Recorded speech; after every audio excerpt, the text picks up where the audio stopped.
Hello नमस्कार दोस्तों। तो 10वीं की जो बोर्ड परीक्षा है वो 2026 में जो होने वाली है उसके लिए हम लोग क्या करते हैं, कुछ एमसीक्यू को लाए हैं जो कि आपके तैयारी में बहुत ही ज़्यादा हेल्पफुल होगा।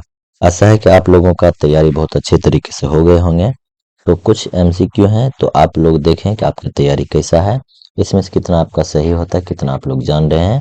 और इसे क्या करें, एक बार दो बार अगर अच्छे से देखेंगे तो बहुत सारे क्वेश्चन क्या हो जाएंगे, डील हो जाएंगे। ठीक है, चलिए फर्स्ट जो क्वेश्चन है हम देखते हैं कि पौधों में भोजन बनाने की जो प्रक्रिया है वो क्या कहलाती है। तो पौधों में भोजन बनाने की प्रक्रिया वो प्रकाश संश्लेषण कहलाती है।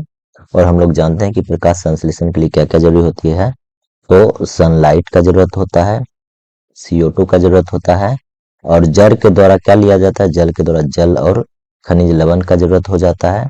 और उसके बाद पत्तों में उपस्थित होता है क्लोरोफिल। क्या होता है, क्लोरोफिल होता है। और वो क्लोरोफिल का प्रयोग करके क्या करते हैं, पौधे अपना भोजन बनाते हैं। चलिए नेक्स्ट क्वेश्चन है हमारा, क्वेश्चन नंबर 2 कि मानव शरीर में रक्त को शुद्ध करता है। मानव शरीर में रक्त को शुद्ध कौन करता है, तो वो हो जाएगा गुर्दा हो जाएगा। क्या हो जाएगा, गुर्दा हमारे मानव शरीर में रक्त को शुद्ध करता है। गुर्दा माने किडनी होता है। एक होता है शुद्ध करना और एक होता है ऑक्सीजनेटेड।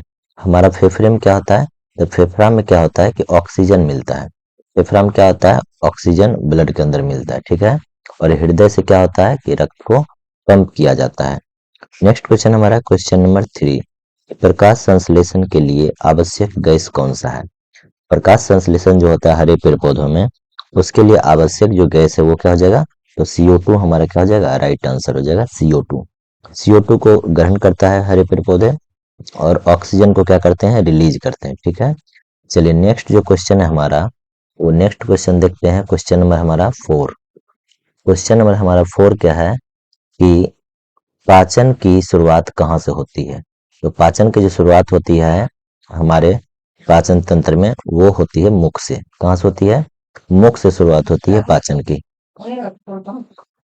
पाचन का शुरुआत मुख से होता है और अंत होता है कहाँ, छोटी आंत में।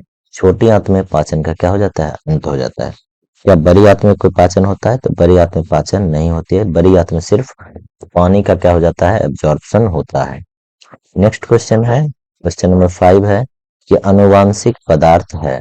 अनुवांशिक पदार्थ इसमें से कौन है, RNA, DNA, प्रोटीन, लिपिड। तो हमारा आंसर दिया हुआ है DNA। DNA क्या है, अनुवांशिक पदार्थ है। आपको पूछा जाए कि DNA का पूरा नाम, तो क्या हो जाएगा, डिऑक्सी राइबोज न्यूक्लिक एसिड होता है। ठीक है, डिऑक्सी राइबोज न्यूक्लिक एसिड होता है DNA का पूरा नाम, और RNA का क्या हो जाता है, राइबोज न्यूक्लिक एसिड हो जाता है। ठीक है, चलिए नेक्स्ट क्वेश्चन हम देखते हैं। हमारा जो नेक्स्ट क्वेश्चन है क्वेश्चन नंबर 6 है। क्वेश्चन नंबर 6 है कि मानव हृदय में कक्षों की संख्या कितनी होती है, यानी कितने चैम्बर होते हैं।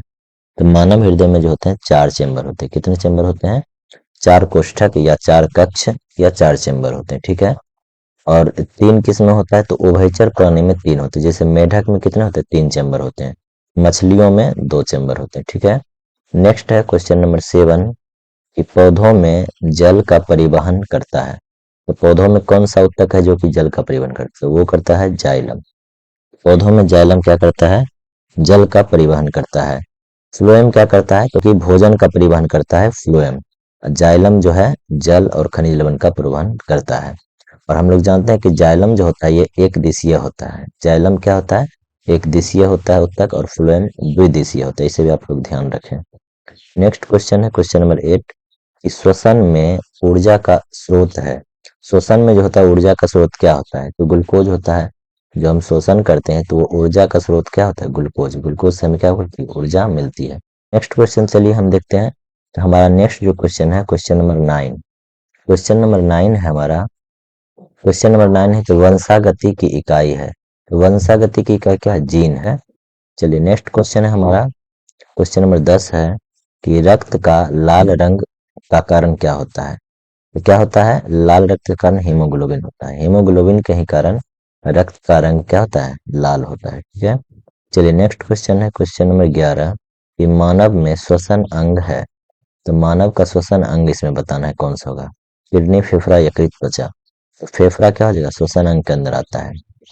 मानव में श्वसन अंग के अंदर क्या आता है, फेफड़ा। किडनी क्या होता है, तो किडनी उत्सर्जी अंग होता है।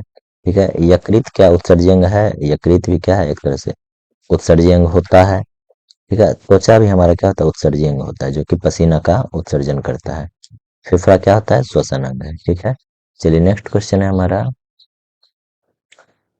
क्वेश्चन नंबर 12 है, पौधों में वाष्पोत्सर्जन होता है। पौधा में जो वाष्प उत्सर्जन होता है वो किससे होता है? पत्तियों से होता है। पत्तियों से वाष्पोत्सर्जन होता है। पत्तियों में ही क्या होता है, भोजन बनाते हैं। हरे पेड़ पौधे अपना पत्तियों में ही भोजन को बनाते हैं। नेक्स्ट क्वेश्चन है कि रक्त का थक्का जमाने में सहायक है। रक्त का थक्का जो जमाता है कौन जमाता है? प्लेटलेट्स। तो ब्लड के अंदर रक्त का थक्का जब हमारे शरीर में कहीं कट फट जाते हैं तो प्लेटलेट्स से क्या होता है, रक्त का थक्का बनाते हैं और अधिक खून निकलने से क्या करते हैं, बचाते हैं। आरबीसी क्या होता है? रेड ब्लड सेल है RBC. WBC white blood cell है। ठीक है। इसका फुल फॉर्म भी आप लोग याद रखें। चलिए नेक्स्ट क्वेश्चन देखते हैं, क्वेश्चन नंबर 14। नेक्स्ट क्वेश्चन है कि द्विलिंगी फूल का उदाहरण है। इसमें से द्विलिंगी फूल कौन है? तो सरसों क्या हो जाएगा, द्विलिंगी फूल हो जाएगा। सरसों मेल फीमेल दोनों सरसों में होता है। ठीक है। ये द्विलिंगी फूल है, बाकी तो फूल है भी नहीं। पपीता, खीरा, तार, ये फूल नहीं।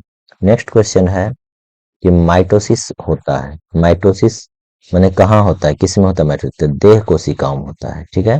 जो बॉडी सेल होता है देह कोशिकाओं में माइटोसिस होता है। ठीक है। चलिए नेक्स्ट क्वेश्चन हम देखते हैं। नेक्स्ट क्वेश्चन है हमारा क्वेश्चन नंबर 16। क्वेश्चन नंबर 16 है कि इंसुलिन स्रावित करता है। इंसुलिन स्रावित कहाँ से करता है? अग्नाशय से, यानी कि पेंक्रियास से ही इंसुलिन का स्रावन होता है। मानव का सबसे बड़ा जो ग्रंथि होता है वो होता है लीवर, लेकिन दूसरी सबसे बड़ी ग्रंथि अग्नाशय ग्रंथि ही होती है। और अग्नाशय ग्रंथि को मिश्रित ग्रंथि भी कहा जाता है, इसे आप लोग ध्यान रखेंगे। नेक्स्ट क्वेश्चन है क्वेश्चन नंबर 17 के डीएनए की संरचना। तो डीएनए की संरचना कैसी होती है? एकल कुंडलित, द्विकुंडलित की त्रिकुंडलित? तो द्विकुंडलित होता है। डीएनए की संरचना कैसा होता है? तो द्विकुंडलित यानी कि डबल हेलिक्स मॉडल होता है। और डबल हेलिक्स मॉडल का जो खोज है वो किसने किया था? वो वाटसन एवं क्रिक किया था। किसने किया था? वाटसन एवं क्रिक ने किया था। इसे आप लोग ध्यान रखें। चलिए तो नेक्स्ट जो क्वेश्चन है केमिस्ट्री का है। तो फर्स्ट जो क्वेश्चन है केमिस्ट्री का कि अम्ल का पीएच होता है। तो अम्ल का जो पीएच होता है वो हमेशा होता है 7 से कम। ठीक है। 7 से कम जो होगा अम्लीय होगा। 7 से अधिक पीएच वाले क्षारीय होते हैं, क्षारीय। 7 वाले क्या होते हैं? उदासीन होते हैं। चलिए नेक्स्ट क्वेश्चन जो हमारा है कि बेकिंग सोडा का रासायनिक नाम। बेकिंग सोडा का रासायनिक नाम क्या होता है? तो इसका जो हो जाता है NaHCO3। NaHCO3 हो जाता है, यानी कि सोडियम बाइकार्बोनेट हो जाता है बेकिंग सोडा का रासायनिक नाम। ठीक है। चलिए NaCl क्या है? तो यहाँ पर देख लीजिए NaCl जो है ये नमक का क्या होता है, रासायनिक नाम होता है NaCl। नेक्स्ट क्वेश्चन हमारा जो है, नेक्स्ट जो क्वेश्चन है कि सबसे हल्की धातु है। तो सबसे हल्की धातु इसमें से कौन है? लिथियम सबसे हल्की धातु होता है। ठीक है। लिथियम क्या होता है? सबसे हल्की धातु होता है और इसका संकेत जो होता है Li होता है। ठीक है। और परमाणु संख्या इसका कितना होता है? तो 3 होता है परमाणु संख्या लिथियम का। इसी तरह से आप लोग कैल्शियम का याद रखिए Ca होता है। पोटेशियम का क्या होता है? K होता है। और सोडियम का क्या होता है? Na होता है। ठीक है। अब नेक्स्ट जो है हमारा जंग लगना क्या है? तो जंग लगना अपचयन है, ऑक्सीकरण, उदासीनीकरण या अपघटन। जंग लगना जो है ये ऑक्सीकरण है। क्या है? ऑक्सीकरण क्रिया है जंग लगना। और ये जो है एक रासायनिक परिवर्तन है। जंग लगना क्या है? रासायनिक परिवर्तन है। चलिए नेक्स्ट क्वेश्चन हम देखते हैं। हमारा नेक्स्ट क्वेश्चन है कि जल का रासायनिक सूत्र है। जल का रासायनिक सूत्र क्या होता है? तो H2O होता है। ये तो सभी को याद रहना चाहिए। जल का रासायनिक अनुसूत्र H2O होता है। ठीक है। नेक्स्ट क्वेश्चन है हमारा कि सबसे अधिक विद्युत चालक धातु है। इनमें से कौन है जो सबसे अधिक विद्युत चालक का होता है? तो चांदी क्या होता है? सबसे ज्यादा क्या होता है? विद्युत चालक होता है। तांबा में होता है, फिर एल्यूमिनियम में होता है, फिर लोहा में होता है। चलिए नेक्स्ट हमारा कि साबुन बनता है। तो साबुन कौन सी प्रक्रिया से बनता है? तो साबुन जो बनता है ये सेपोनिफिकेशन से बनता है। किससे बनता है? सेपोनिफिकेशन या फिर साबुनीकरण। इसको हम साबुनीकरण भी कह सकते हैं। क्या कह सकते हैं?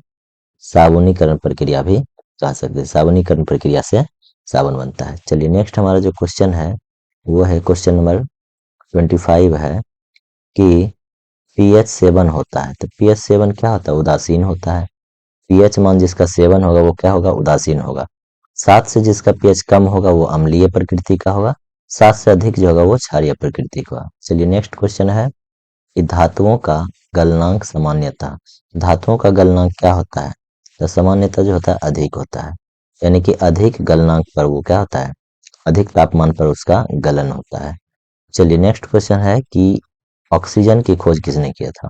तो प्रिस्टले ने किया था ऑक्सीजन का खोज। किसने किया था? प्रिस्टले ने किया था। न्यूटन ने गति का नियम दिया था, ध्यान रखिएगा। चलिए नेक्स्ट क्वेश्चन हमारा है, कि CO2 बुझाती है, CO2 जो है वो क्या बुझाती है? तो आग को बुझा देती है कार्बन डाइऑक्साइड, ठीक है। कार्बन डाइऑक्साइड आग को बुझा देती है। नेक्स्ट क्वेश्चन है कि एथेनॉल का सूत्र क्या होता है? एथेनॉल का सूत्र हो जाएगा C2H5OH। एथेनॉल का सूत्र हो जाएगा C2H5OH। CH4 क्या है? मीथेन। CH4 किसको कहते हैं? मीथेन को कहते हैं, ठीक है। C2H6 क्या है? C2H6 क्या है? ब्यूटेन होता है। C2H4 क्या है? ब्यूटाइन होता है, ठीक है। नेक्स्ट क्वेश्चन है क्वेश्चन नंबर हमारा 30, मिश्र धातु है, इनमें से मिश्र धातु कौन है? पीतल जो है मिश्र धातु है। पीतल क्या है? एक मिश्र धातु है। नेक्स्ट क्वेश्चन है कि हाइड्रोजन सबसे अधिक प्रयोग, हाइड्रोजन का सबसे अधिक जो प्रयोग किस में होता है? उर्वरक में होता है। किस में होता है? उर्वरक में होता है। हाइड्रोजन सबसे अधिक प्रयोग होता है उर्वरक में। नेक्स्ट क्वेश्चन है हमारा कि क्षार का उदाहरण है, इसमें से क्षार कौन सा है? तो NaOH क्या है? एक क्षार है। NaOH क्षार है, बाकी सभी क्या है? ये अम्ल है, ये भी अम्ल है और ये भी अम्ल है। NaOH क्षार है। चलिए नेक्स्ट क्वेश्चन देखते हैं हम। हमारा नेक्स्ट जो क्वेश्चन है, कार्बन का शुद्ध रूप क्या होता है? कार्बन का शुद्ध रूप, ग्रेफाइट जो होता है कार्बन का शुद्ध रूप होता है। और ग्रेफाइट जो है मंदक क्षर में भी प्रयोग किया जाता है इसका, ग्रेफाइट का। हम जो पेंसिल का यूज करते हैं उस पेंसिल में भी क्या होता है? ग्रेफाइट ही होता है, ठीक है। चलिए नेक्स्ट क्वेश्चन हमारा है कि उदासीनीकरण अभिक्रिया, उदासीनीकरण जो अभिक्रिया होता है किसमें होता है? तो उदासीनीकरण इसमें कौन है? अम्ल और क्षार। अम्ल जो क्षार है, अम्ल प्लस क्षार, ये क्या होता है? उदासीनीकरण अभिक्रिया का उदाहरण है। नेक्स्ट अब हमारा क्या आ गया? फिजिक्स आ गया क्वेश्चन 35 से 50 तक। तो चलिए अब फिजिक्स को हम लोग देख लेते हैं। क्वेश्चन नंबर 35 है कि विद्युत धारा की एसआई इकाई, विद्युत धारा की एसआई इकाई क्या है? क्या हो जाएगा आंसर? एम्पियर हो जाएगा विद्युत धारा का एसआई इकाई। वोल्ट किसका मात्रक होता है? तो वोल्ट जो होता है विद्युत विभव का मात्रक होता है, इकाई होता है वोल्ट, ठीक है। ओम जो होता है प्रतिरोध का होता है, इकाई ओम। वाट जो होता है शक्ति का इकाई होता है, ठीक है। तो हमारा आंसर ऑप्शन बी हो जाएगा। नेक्स्ट है कि शक्ति की इकाई क्या है? शक्ति की इकाई क्या हो जाएगा? वाट हो जाएगा। अभी हम लोगों ने देखा है शक्ति की इकाई वाट। जूल किसका होता है? तो जूल जो होता है ऊर्जा का इकाई होता है जूल, ठीक है। चलिए नेक्स्ट क्वेश्चन है हमारा, तो ओम का नियम संबंध बताता है। ओम का नियम किसका संबंध बताता है? तो इसमें जो होता है ओम का नियम क्या होता है? तो भी समानुपाती आर, ये दिखाता है ओम का नियम, यानी कि जो है संबंध दिखाता है ओम का नियम। नेक्स्ट क्वेश्चन है हमारा कि उत्तल दर्पण बनाता है, तो उत्तल दर्पण जो है कैसा प्रतिबिंब बनाता है? तो ये एक आभासी प्रतिबिंब बनाता है, हमें याद रखना है। उत्तल दर्पण आभासी और सीधा प्रतिबिंब बनाता है, जबकि अवतल दर्पण क्या होता है? अवतल दर्पण वास्तविक और उल्टा प्रतिबिंब बनाता है, ठीक है। चलिए नेक्स्ट क्वेश्चन है हमारा कि प्रकाश की चाल सर्वाधिक किस में होती है? सबसे अधिक जो प्रकाश की चाल होगी वो निर्वात में होगी। निर्वात में सबसे अधिक प्रकाश की चाल होती है, उसके बाद होती है वायु में, उसके बाद होता है जल में, फिर होता है कांच में, ठीक है। नेक्स्ट क्वेश्चन हमारा कि चुंबक, चुंबक के ध्रुव, तो चुंबक का जो ध्रुव होता है उसमें कितने ध्रुव होते हैं? एक होते हैं कि दो होते हैं कि तीन कि चार? तो चुंबक के ध्रुव जो होते हैं वो दो होते हैं। चुंबक के कितने ध्रुव होते हैं? दो ध्रुव होते हैं, नॉर्थ और साउथ, ठीक है। चलिए नेक्स्ट क्वेश्चन देखते हैं। हमारा नेक्स्ट क्वेश्चन है कि दाब बराबर क्या होता है? दाब बराबर क्या होता है? फॉर्मूला तो बल बटा क्षेत्रफल होता है, ठीक है। दाब बराबर क्या होता है? जब P बराबर क्या होता है? फोर्स होता है, अपॉन क्या हो जाता है? एरिया हो जाता है, ठीक है। तो दाब बराबर बल बटा क्षेत्रफल हो जाता है। इसको याद रखेंगे। चलिए नेक्स्ट क्वेश्चन जो हमारा है,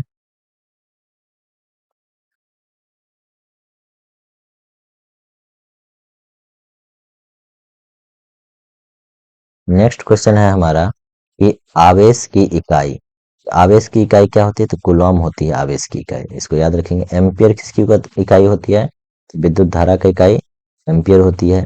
विद्युत विभव का होता है वोल्ट, और जूल जो होता है ऊर्जा की इकाई होती है। नेक्स्ट क्वेश्चन है कि उत्तल लेंस, उत्तल लेंस जो है ये कैसा लेंस होता है, तो उत्तल लेंस को अभिसारी लेंस भी कहते हैं। याद रखिए, उत्तल लेंस को अभिसारी लेंस कहते हैं, जबकि अवतल को अपसारी लेंस कहते हैं। ठीक है। चलिए नेक्स्ट क्वेश्चन है हमारा, नेक्स्ट क्वेश्चन है कि ध्वनि तरंगे होती है, ध्वनि तरंगे अनुदैर्ध्य या अनुप्रस्थ होती है, अनुदैर्ध्य होती है। ध्वनि तरंगे अनुदैर्ध्य तरंग है, जबकि जबकि प्रकाश जो है अनुप्रस्थ तरंग होता है। ठीक है। नेक्स्ट क्वेश्चन है हमारा, नेक्स्ट जो क्वेश्चन है कि पृथ्वी का गुरुत्वीय त्वरण, पृथ्वी का गुरुत्वीय त्वरण कितना होता है, तो पृथ्वी का जो होता है 9.8 मीटर पर सेकेंड स्क्वायर पृथ्वी का गुरुत्वीय त्वरण होता है, जो कि हमारा जी का वैल्यू होता है। कितना होता है, 9.8 मीटर पर सेकेंड स्क्वायर। चलिए नेक्स्ट हमारा है कि ऊर्जा का एसआई मात्रक क्या होता है। ऊर्जा का एसआई मात्रक जूल होता है। अभी इससे पहले हम लोगों ने क्वेश्चन में देखा था, ऊर्जा का एसआई मात्रक जूल होता है। चलिए नेक्स्ट क्वेश्चन है, नेक्स्ट है कि विद्युत फ्यूज का पदार्थ, विद्युत फ्यूज जो होता है वो किसका बना होता है, तो टीन सीसा का मिश्र धातु होता है। टीन एवं सीसा का मिश्र धातु होता है विद्युत फ्यूज।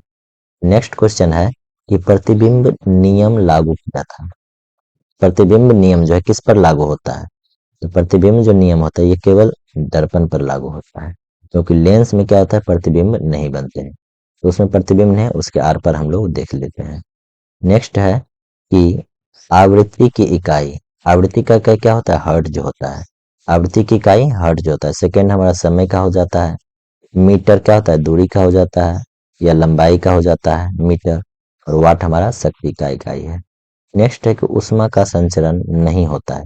ऊष्मा का संचरण किसमें नहीं होता है, ऊष्मा का संचरण चालन, संवहन, विकिरण, तो परावर्तन, ये परावर्तन नहीं होगा। ठीक है। ऊष्मा का संचरण, परावर्तन, ऑप्शन ये क्या है, गलत है, तो ये हमारा क्या हो जाएगा, सही हो जाएगा। ठीक है।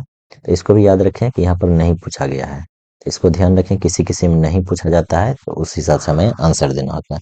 तो अगर आप लोग को ये वीडियो पसंद आई हो, कृपया लाइक करें। ठीक है, लाइक और चैनल को सब्सक्राइब कर लीजिए।